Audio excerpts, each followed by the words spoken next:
Isang babaeng preso ang hinalay umano sa loob mismo ng Abra Provincial Jail sa Bangued.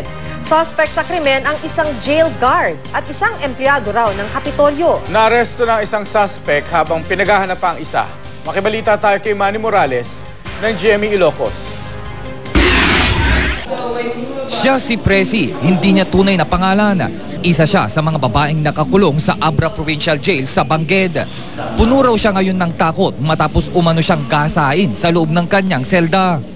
Ang itinuturo niyang may gawa nito, ang kanya mismong jail guard na si Emmanuel Guzman. May kasama pa raw itong isa pang lalaki.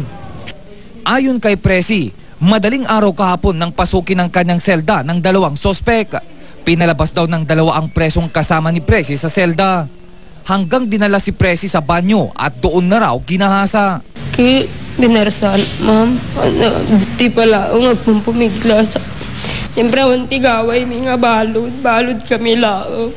Narinig ng ibang inmate ang sigaw ni Presi. Narinig din ito ng kanyang amang nakakulong din. Nang ko lagi kikis, ma'am. Siyam na kung na dyan ako, ma'am. Nahuli naman sa follow-up operation kahapon ang inirereklamong jail guard. Habang ang kasama umano nito na pag-alamang empleyado ng Kapitolyo na nakilalang si Marvin Bersamin.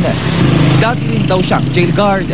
Di may isa ti madamang at tututukan tayo pa lang tapos tikas takit matiliumat. Tapno may kanda no may kanda iti gundaway nga mang kalawag mat. Ayon sa pulisya, lumabas na resulta ng medical examination sa biktima na positibo siyang ginahasa. Magsasagawa naman daw ng sariling investigasyon ang pamunuan ng Abra Provincial Jail. Abra Provincial Jail, no, susto data. Ang kung tultuluretin, ma'am, no, nyaman tinagbasulan da data, sungbatan da, ma'am, data. Tumangging magbigay ng pahayag ang naarestong jail guard. Manny Morales, Nagbabalita, Pilipinas.